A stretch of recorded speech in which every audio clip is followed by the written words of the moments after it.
pour ce que l'Esprit veut nous donner ce matin. Pour ceux qui veulent suivre, je vais vous inviter à tourner dans Luc, chapitre 9. On va lire à partir du verset 51 au verset 56. Dans l'Évangile selon Luc, chapitre 9.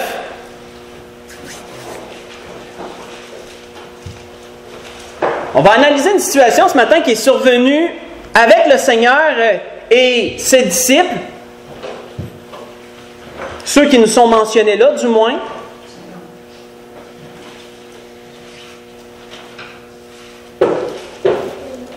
Dans l'Évangile selon Luc, chapitre 9, débutant au verset 51,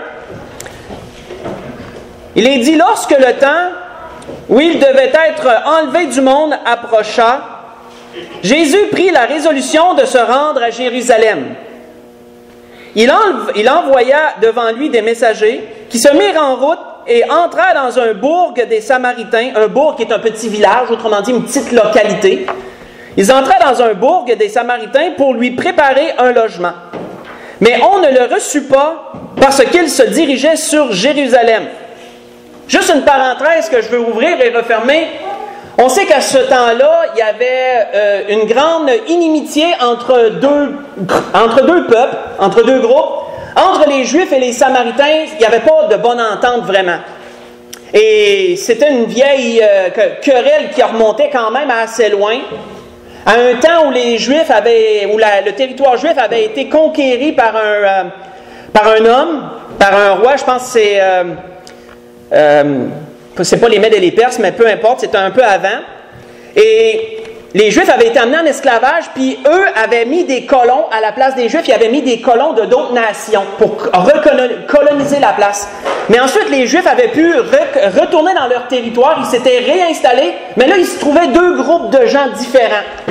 Les colons qui étaient là, qui avaient été installés là, ont été appelés les Samaritains, et les Juifs, mais ont gardé leur nom de Juifs. Mais entre ces deux groupes-là, c'était pas la bonne entente vraiment. Mais ils vivaient ensemble, ça se respectait, mais c'était à peu près tout. Et là, on voit qu'en s'en allant vers Jérusalem, il y avait un village de Samaritains. Les disciples sont allés au-devant de Jésus pour lui préparer un logement dans ce village. Mais qu'est-ce qu'il nous est dit? Ils ne le reçurent pas parce qu'ils s'en allaient à Jérusalem. Les Samaritains n'avaient pas une bonne entente. Quand ils ont su que les Juifs s'en allaient à Jérusalem, ben ils ont dit non, on ne vous reçoit pas chez nous. On ne veut pas vous recevoir dans notre village. Les disciples, Jacques et Jean, qui nous est dit au verset 54, les disciples Jacques et Jean, voyant cela, dirent, « Seigneur, veux-tu que nous commandions que le feu descende du ciel et les consume? Veux-tu qu'on détruise ce village comme on a détruit Sodome, pas comme on, mais comme Dieu a détruit Sodome et Gomorrhe? » Admettons, si on veut avoir une image, un exemple. On commande le feu du ciel pour détruire ce village-là parce qu'ils t'ont rejeté. Ils n'ont pas voulu te recevoir.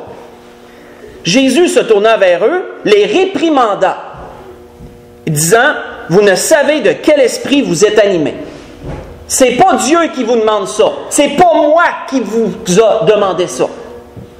Car le Fils de l'homme est venu, non pour perdre les âmes des hommes, mais pour les sauver. Et ils allèrent dans un autre bourg. Autrement dit, ils ont passé leur chemin, ils sont allés dans un autre village. Si on analyse, frères et sœurs, cette situation, on peut comprendre plusieurs choses quand on pousse un peu l'analyse. On peut comprendre que si on demandait un logement, probablement qu'on était sur la fin de la journée. Probablement que la journée tirait à sa fin. Jésus voyageait beaucoup. Jésus voyageait tout le temps. Couchait à un endroit, le lendemain, il continuait à voyager, s'en allait à un autre, et il évangélisait tout le territoire au complet, tout le territoire d'Israël au grand complet. Et sûrement que la fatigue était de mise. Probablement qu'il était fatigué. C'était le soir, cherchait un logement pour pouvoir se reposer, passer la nuit. Et là, arrive un rejet. Parce que c'est ce qui est arrivé. Les Samaritains les ont rejetés. Il arrive, comment on pourrait dire, un obstacle dans leur parcours. Parce qu'eux ont tracé un chemin. Ils ont dit, OK, Jérusalem est par là, ben on va comme ça. Ils n'avaient pas prévu de zigzaguer puis de faire des détours. On s'en va comme ça. Mais là, c'est un obstacle qui arrive. Ils ne veulent pas nous recevoir. Ça veut dire quoi? Ça veut dire que malgré notre fatigue, on va devoir faire un détour puis s'en aller ailleurs à cause d'eux autres. Un obstacle qui arrive sur la route. La fatigue. Aussi, le désappointement était probablement très déçu de ne pas avoir été reçu. Ben voyons, c'est quoi cette affaire-là? Pourquoi qu'ils nous font ça? Probablement beaucoup de questionnements, probablement beaucoup de sentiments face à ça. Mais on voit qu'ils ont dit, ben détruisons-le parce qu'ils ne nous ont pas reçus. Les disciples ont été très en colère. Pour être capables de dire qu'on va détruire un village, c'est parce qu'ils étaient très en colère. Une colère incontrôlée, on pourrait même dire. Mais Jésus leur dit non. Passons à un autre chemin. Passons à un autre village. Cette situation, frères et sœurs, elle contient une morale. Elle contient une morale dans notre vie de tous les jours. Y arrive-tu dans notre vie des désappointements? Peux-tu arriver dans notre vie des choses qui nous mettent en colère? Des choses qui nous dérangent beaucoup? Des obstacles? On veut faire quelque chose, puis quelqu'un nous barre la route. Il y a quelque chose qui arrive qui nous dérange énormément. Mais il y a deux différentes moralités ici. Il y a deux différentes façons d'agir ici dans notre vie. Soit on reste accroché sur ça et qu'on se met en colère, puis qu'on veuille tout revirer à l'envers autour de nous autres, ou soit qu'on fasse comme Jésus puis qu'on passe à autre chose. Qu'on passe à un autre village. On va dire ce matin, ça va revenir souvent ça. Passer à un autre village. En d'autres mots, passer à autre chose. Comment qu'on agit? On reste-tu accroché? Parce que oui, on peut rester accroché souvent à bien des choses. Il y a bien des choses dans notre vie sur lesquelles on peut rester accroché. Puis si on reste accroché à ça, ça ne sera pas bon. Ça ne générera pas des bons sentiments. Ça ne sera pas une situation heureuse. Ça va nous arrêter, on n'avancera pas. On va rester, on fait du surplace.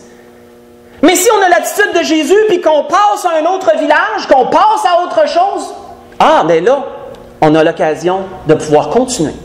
On a l'occasion même de pouvoir grandir à travers ça. Donc, deux moralités ici. On reste accroché ou on passe à un autre village. Est-ce qu'on passe à un autre village dans notre vie ou sinon si on reste accroché aux choses qui nous dérangent? Continuons. Allons dans l'Ancien Testament, voyons une situation dans Nombre, chapitre 20. On va voir un autre exemple qui comporte à peu près les mêmes circonstances. Dans les Nombres au chapitre 20. Exemple du peuple juif. Dans leur parcours dans le désert, eux aussi en ont rencontré des obstacles. Nombreux obstacles. Dans les Nombres au chapitre 20.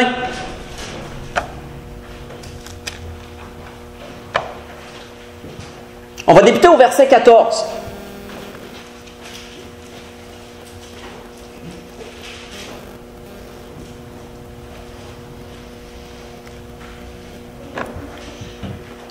Il est dit, de Kadès, Moïse envoya des messagers. Là, le peuple, je mets dans le contexte, le peuple juif a été délivré de l'esclavage de l'Égypte, sont en marche dans le désert, et ils rencontrent beaucoup d'obstacles sur leur route. Parce que le désert est hostile, mais il y a aussi des peuples qui habitaient dans certaines régions désertiques. Et on voit qu'ils rencontraient parfois certains de ces peuples-là. Il nous est dit ici, de Kadès, Moïse envoya des messagers au roi d'Édom pour lui dire, « Ainsi parle ton frère Israël. Tu sais toutes les souffrances que nous avons éprouvées. Nos pères descendirent en Égypte, nous y demeurâmes longtemps, mais les Égyptiens nous ont maltraités, nous et nos pères. Nous avons crié à l'Éternel, il a entendu notre voix, il a envoyé un ange et nous a fait sortir de l'Égypte. » Moïse leur raconte un peu ce qui leur est arrivé pour qu'ils connaissent leur situation. « Et voici, nous sommes à Kadès, ville à l'extrémité de ton territoire, laisse-nous passer par ton pays. » Demande gentiment la permission. « Laisse-nous passer par ton pays. Nous ne traverserons ni les champs ni les vignes et ne boirons pas l'eau des puits. Nous suivrons la route royale sans nous détourner à droite ou à gauche. » Autrement dit, si tu nous laisses passer, on te garantit qu'on ne touche à rien de tes affaires. On va tracer le chemin en ligne droite, on ne touche à rien de tes affaires, on veut juste traverser. Parce qu'on s'en va en ligne droite, c'est le plus court chemin pour s'en aller, on veut juste traverser. Édom lui dit, « Tu ne passeras point chez moi. Sinon, je sortirai à ta rencontre avec l'épée. » Oh. Les enfants d'Israël lui dirent, « Nous monterons par la grande route, et si nous buvons de ton eau, moi et mes troupeaux, j'en paierai le prix. Je ne ferai que passer avec mes pieds, pas autre chose. » Hey, c'est simple, là. Pourquoi en faire tout un plat? Je veux juste passer. Il répondit, « Tu ne passeras pas. » Et Édom sortit à sa rencontre avec un peuple nombreux et à main forte. Ça veut dire armé. Ça veut dire hostile. Ainsi, Édom refusa de donner passage à Israël par son territoire, et Israël se détourna de lui. Toute l'assemblée des enfants d'Israël partit de Kadès et arriva à la montagne d'Or. Ils ont dû faire un détour. Parfois, frères et sœurs, la réaction des gens qui nous entourent à certaines choses peuvent être un obstacle. Parfois, des obstacles, ça peut être des situations, mais ça peut être souvent c'est des gens. Souvent, c'est des réactions que les gens ont, puis on ne contrôle pas ça. On ne peut pas contrôler comment une personne va prendre une chose qu'on a dit, ou qu'on a fait, ou qu'on veut faire. On ne contrôle pas toujours la réaction des autres, rarement même. Et la réaction de ceux qui nous entourent peuvent parfois nous créer des obstacles. Ça peut créer des désappointements. Ça peut devoir nous obliger à changer nos plans, à faire les choses autrement. En fin de compte, ça peut compliquer beaucoup. Ça amène des contraintes. Mais comment on réagit? Est-ce qu'on reste accroché comme les disciples ont resté accrochés? On est-il en colère? De la rancune? Ou sinon, si on fait comme Jésus, puis on est capable de passer à un autre village. On est-tu capable de passer à autre chose? De décrocher, puis simplement continuer. Même si ça l'oblige à un détour, malgré tout ce que ça peut amener. On est-tu capable de décrocher puis de passer à autre chose? Ils ont dû le faire ici. Ils ont dû le faire, il n'y avait pas le choix. Sinon, il allait amener toute une guerre. C'est une guerre qu'il allait amener s'il ne passait pas à autre chose. Et ça leur est arrivé plus d'une fois, ça, au peuple juif. Juste vous lire quelque chose, faites juste écouter. Lirez pas beaucoup, juste un ou deux versets pour vous montrer que ça leur est arrivé plusieurs fois. Ils ont dû faire ça plusieurs fois. Alors, Israël, est-il dit dans d'autres endroits, Israël envoya des messagers au roi d'Édom. Là, c'est la situation qu'on vient de voir, mais on va voir qu'il y en a eu d'autres. Pour lui dire, laisse-moi passer par ton pays. Mais le roi d'Édom n'y consentit pas. Il envoya aussi au roi de Moab qui refusa. Et Israël resta à Kadès. Un petit peu plus loin où que je lis, il est dit aussi, Israël envoya des messagers à Sion, roi des Amoréens, roi de Hesbon. Et Israël dit, laisse-nous passer par ton pays jusqu'au lieu où nous allons. Mais Sion n'eut pas assez confiance en Israël pour le laisser passer sur son territoire. Il rassembla tout son peuple, campa à Jaha et combattit Israël. Ce que je vous ai lu, c'est dans les Juges, pour ceux qui veulent le prendre en note. Dans les Juges, chapitre 11, j'ai lu verset 17. Ensuite, j'ai sauté au verset 19 et au verset 20. Simplement pour vous montrer que le peuple d'Israël, ça ne leur est pas arrivé qu'une fois. Puis comme nous autres, ça ne nous arrivera pas nécessairement plus d'une fois. Ça va nous arriver plus d'une fois, je veux dire, dans notre vie, ça. Des genres de désappointements comme ça. Et toujours la même chose revient. Est-ce qu'on accepte le rejet? On accepte-tu le désappointement? On accepte-tu l'obstacle? On accepte-tu la contrainte qu'on a dû vivre? On passe-tu à un autre village ou sinon si on reste accroché là-dessus? Toujours la même question qui revient. Quels sont les signes qui peuvent montrer qu'on reste accroché? Il y a deux choses qu'on va voir qui sont des signes évidents qui montrent qu'on peut rester accroché à quelque chose. Une autre situation dans les rois cette fois-ci. Dans 2e roi, on va lire une situation complète et ça va tout renfermer, ça va tout contenir ce qu'on a besoin de savoir. Dans 2e roi, chapitre 1. 2e livre des rois, dans l'Ancien Testament. 2e livre des rois, chapitre 1. On va lire à partir du verset 1.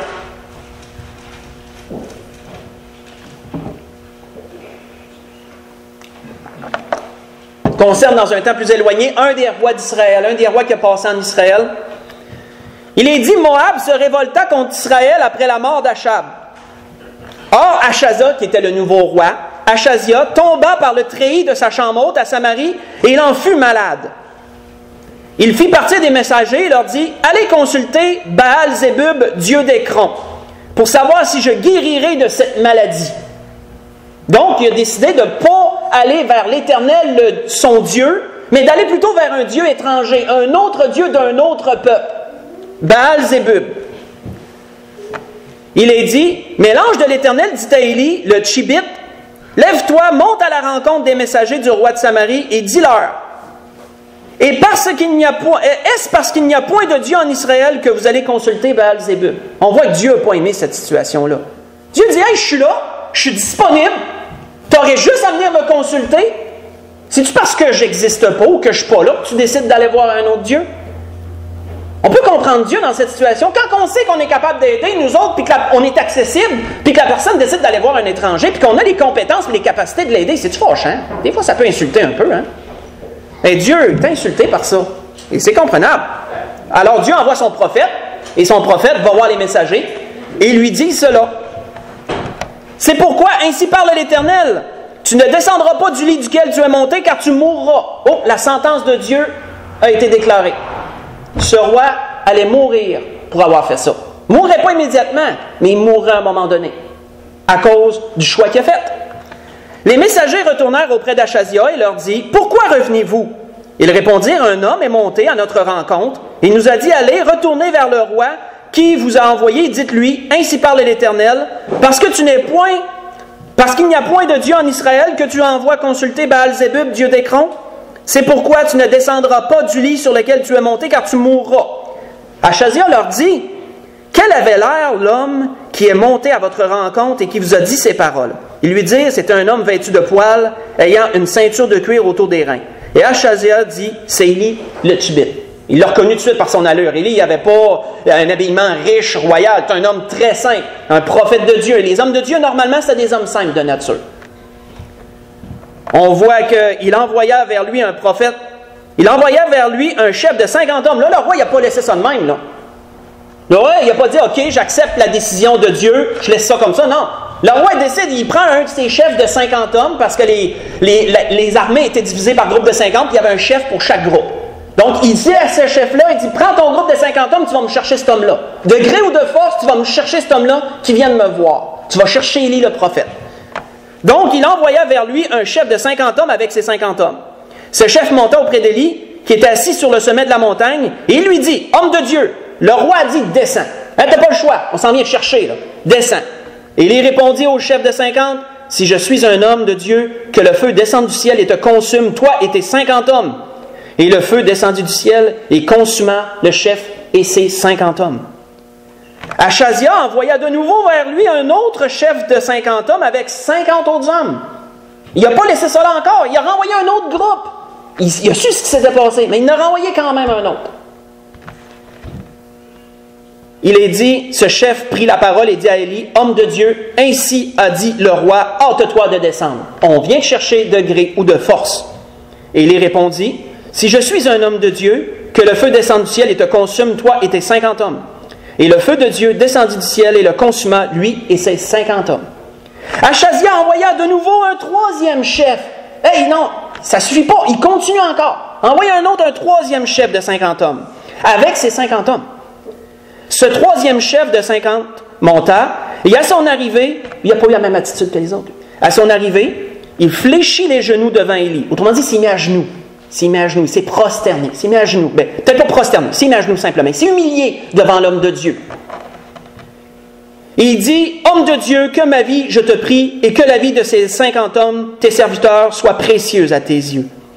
Voici le feu est descendu du ciel et a consumé les premiers chefs de 50 hommes avec leurs 50 hommes. Mais maintenant, que ma vie soit précieuse à tes yeux. Hein, s'il vous plaît, homme de Dieu, je le sais que tu es capable de me tuer. Je le sais que tu l'as fait. S'il vous plaît, épargne-moi. J'ai un ordre, j'ai reçu un ordre, puis je dois juste t'amener. Mais je ne te ferai pas de mal. Tu n'es pas menaçant comme les autres. C'est humilié. Et qu'est-ce qu'il dit? L'ange de l'Éternel dit à Élie, descends avec lui.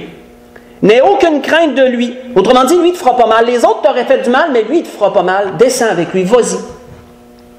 Élie se leva, descendit avec lui vers le roi.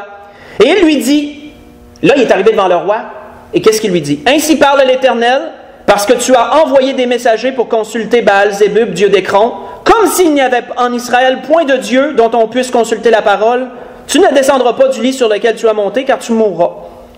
Et Achazia mourut, a-t-il dit, selon la parole que l'Éternel avait prononcée à Élie. Et Joram, son fils, et Joram régna à sa place, la seconde année du règne de Joram, fils de Josaphat, roi de Juda, car il n'avait point de fils. Et là, le verset 18, on va le lire, mais c'est pour la forme. Le reste des actions d'Achazia, ce qu'il a fait, cela n'est-il pas écrit dans le livre des chroniques des rois d'Israël? Quelle était la question qu'on voulait soulever avant de lire ça? Qu'est-ce qui nous démontre que quelqu'un reste accroché à quelque chose? Il y a deux choses qu'on peut voir dans cette situation. Premièrement, de toujours réessayer. Quand on reste accroché, remarquez, on ne laisse pas ça aller, on va toujours se réessayer sur la même chose d'une façon ou d'une autre. On va essayer d'une façon, on va essayer d'une autre, mais on va toujours réessayer sur la même chose. Peu importe la situation, si on reste accroché, on réessaye, on réessaye, on réessaye. Ça ne marche pas, on réessaye, ça ne marche pas, on réessaye. D'une façon, d'une autre. Et ça peut, ce constant réessai-là, c'est bon d'être tenace parfois, mais pas tout le temps. Il y a des fois, il y a des choses que c'est bon d'être tenace. Mais il y a d'autres fois, il y a des choses que ça va nous amener plus de mal que de bien d'être tenace. Il faut décrocher. Il faut passer à un autre village. Ça, c'est une chose. Quelle est une autre chose qui nous démontre qu'on est accroché? C'est ce qu'on fait subir aux autres qui nous entourent par notre attitude. Avez-vous remarqué qu'à cause de l'attitude du roi, il y a 102 hommes qui sont morts à cause de son attitude. 102 hommes qui sont morts. Si le roi, au départ, il avait arrêté ça là, il y en aurait eu juste 51. Le chef, puis ses 50. Mais à cause de son attitude, il y en a eu 102. Quand on reste accroché à quelque chose, on s'en rend peut-être pas compte, mais on va faire subir à ceux qui nous entourent. Notre caractère va faire subir. Notre colère va faire subir. Notre attitude en général va faire subir à ceux qui nous entourent, puis ça ne sera pas nécessairement bon. On peut faire du mal à ceux qui nous entourent à cause de ça. Mais à la base, c'est à cause de quoi à la base? Parce qu'on reste accroché. On ne passe pas à un autre village. Puis ça a changé quelque chose en bout de ligne. Achazia, le fait d'avoir l'homme de Dieu devant lui, a-tu changé quelque chose? Non. L'homme de Dieu, il a dit exactement la même chose qu'il avait dit au messager, puis il est arrivé la même affaire que Dieu avait dit en bout de ligne. Tu vas mourir. Je ne reviendrai pas là-dessus. Et Achazia, il est mort. Il y a des choses, frères et sœurs, que parfois on peut changer dans notre vie. Donc, être tenace peut avoir du bon. Mais il y a des choses qu'on sait que ça ne changera pas. On sait que quoi qu'on fasse, ça ne changera pas. Mais pourquoi rester accroché si ça ne change rien? On se fait du mal. On fait du mal à ceux qui nous entourent. Passons à un autre village. Passons à autre chose. On voit que l'auteur d'Hébreux a dit un jour ceci dans un autre endroit. Il dit, nous donc aussi, puisque nous sommes environnés d'une si grande nuée de témoins, rejetons tout fardeau et le péché qui nous enveloppe si facilement et courons avec persévérance dans la carrière qui nous est ouverte. Vous voyez ça dans Hébreux chapitre 12, versets 1 et 2. Il parle de quoi ici? Il parle de fardeau puis il parle de péché. Rejetons tout fardeau. Il y a des fardeaux, on va s'entendre qu'il y a des fardeaux que des fois on a besoin de porter. Il y a des choses, on ne peut pas tout rejeter. On ne peut pas jeter absolument tous les fardeaux qu'on a dans notre vie. Impossible. On a des responsabilités, puis il y a parfois des responsabilités qui sont des fardeaux, puis on doit les faire. On doit les amener à terme. On ne peut pas les rejeter. Mais il y a d'autres fardeaux qu'on pourrait laisser de côté. Il y a des choses qu'on pourrait décider de laisser là, pour avancer avec plus d'aisance, pour continuer notre vie avec plus de facilité. Restons-nous accrochés. Si on reste accrochés, ces fardeaux-là qu'on pourrait mettre à terre, on ne les mettra pas à terre. On va rester avec ces fardeaux-là, puis on va faire du surplace. On va se faire mal, on va faire mal aux autres. Mais si on peut laisser de côté ces fardeaux-là, on va avancer avec plus d'aisance, on va passer à un autre village. On va faire autre. On va continuer. On va grandir au travers du désappointement. On va grandir là-dedans.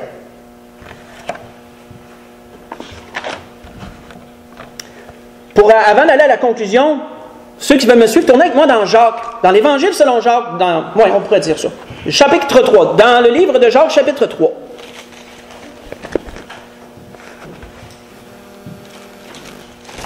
Il parle un peu des sentiments qu'on peut avoir. Puis parfois qui peuvent porter à confusion.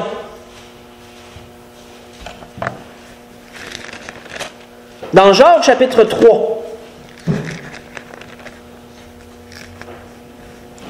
on va lire à partir du verset 13 au verset 18.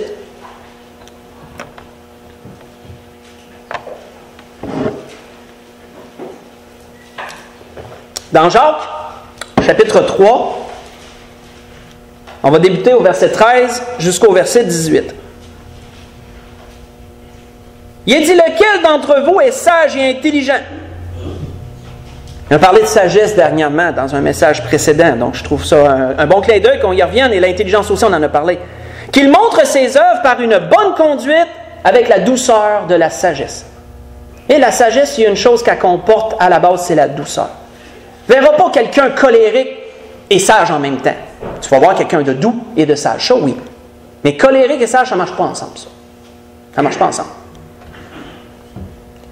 Mais si vous avez dans votre cœur, est-il dit, un zèle amer et un esprit de dispute, ne vous glorifiez pas et ne mentez pas contre la vérité. Et qu'est-ce qu'il dit? Si dans votre cœur, vous êtes amer, puis vous avez de la colère, vous avez un esprit de dispute, vous en voulez au monde entier, vous en voulez à quelqu'un en particulier, pensez pas que ça vient de Dieu, ça. Pensez pas que c'est sage. Pensez pas que c'est bon. Cette sagesse ne vient point d'en haut, dit Jacques. Mais elle est terrestre, elle est charnelle et elle est diabolique. Ça vient du diable, ça. Ces sentiments-là. Ça ne vient pas de Dieu, ça vient du diable. Car là où il y a un zèle amer et un esprit de dispute, il y a du désordre et toutes sortes de mauvaises actions.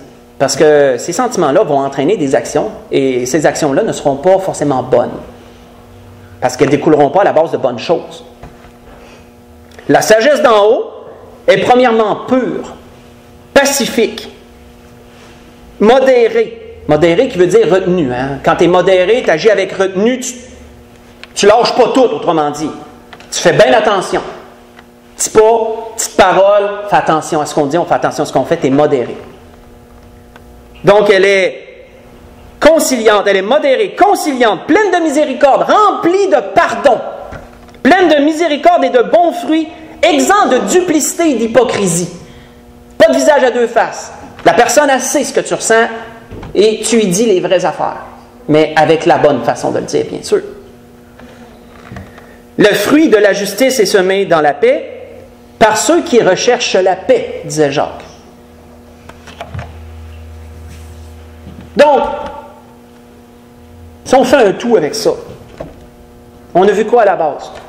On a vu Jésus et ses disciples dans un chemin, s'en allant vers Jérusalem. Jésus s'en allait vers sa dernière semaine pour la crucifixion. Jésus savait qu'il devait mourir pour les péchés de l'humanité. C'était son but, c'était son rôle, c'était sa coupe à porter, c'était son baptême à devoir, par lequel il devait passer. Et il s'en allait vers là. Et ils ont été arrêtés en chemin, un obstacle, il y a un village qui n'a pas voulu les recevoir, ils ont dû faire un détour. Malgré la fatigue et tout, ils ne pouvaient pas être là. Et on a vu deux attitudes. Hein? On a vu les disciples qui ont resté accrochés au rejet, puis ils ont dit, bon, on va le détruire, ce village-là. Pas vrai qu'on va laisser ça de même. Puis on a vu Jésus dire, non, passons à un autre village. Acceptons ça. C'est correct. On va continuer quand même. On ne restera pas accroché là-dessus. Deux attitudes. On a vu que le peuple juif aussi, c'est pareil. Ils ont rencontré des obstacles dans leur parcours, puis ils ont dû passer à un autre village ou passer à une autre chose. On peut dire. Qu'est-ce qui nous montre qu'on reste accroché? On a vu deux choses. Qu'est-ce qui nous montre qu'on peut rester accroché? Premièrement, c'est qu'on réessaye tout le temps. On n'est pas capable d'arrêter. On va toujours essayer d'une façon ou d'une autre. On reste accroché. Puis on a vu quoi aussi? C'est qu'on fait du mal aux autres. On ne se rend pas compte de ce qu'on fait aux autres. On fait subir à ceux qui nous entourent parce qu'on reste accroché à quelque chose. Deux signes qui démontrent ça. Puis en bout de ligne, ça change quoi? On a vu qu'il y a des choses qui ne changent pas. Donc si la chose ne change pas, décrochons, passons à un autre village. On a vu que ça peut générer des sentiments. Et si c'est des sentiments mauvais, pensons pas que ça vient de Dieu. Pensons pas que Dieu nous a mis ça dans le cœur. Parce que la sagesse d'en haut est premièrement douce.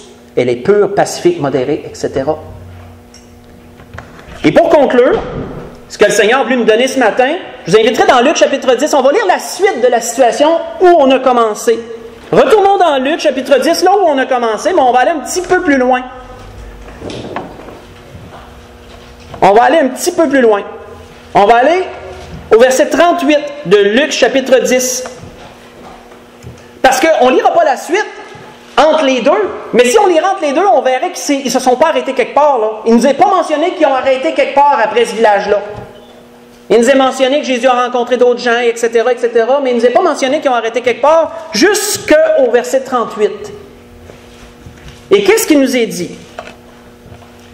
Dans Luc chapitre 10, à partir du verset 38, pour conclure le message que le Seigneur a voulu nous donner ce matin, il est dit, comme Jésus était en chemin avec ses disciples, il entra dans un village et une femme nommée Marthe le reçut dans sa maison.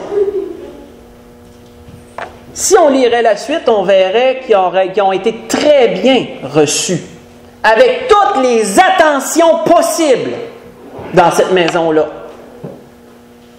Ça comporte aussi une autre moralité, ça, une autre morale dans notre histoire. C'est que dans la vie, il y a toujours un autre village. Dans la vie, si ça ne marche pas quelque part, il y a autre chose. Et ça va marcher la deuxième fois ou la troisième fois. Il y a un moment donné que ça va fonctionner. Il y a toujours un autre village, frères et sœurs. Il y a toujours un autre village. Puis ça ne veut pas dire que ça allait accrocher quelque part, que ça va toujours accrocher par la suite. Mais il faut savoir passer à un autre village pour voir ça. Et c'était ça que le Seigneur voulait nous dire ce matin. C'était la conclusion du message que l'Esprit voulait nous donner. Donc,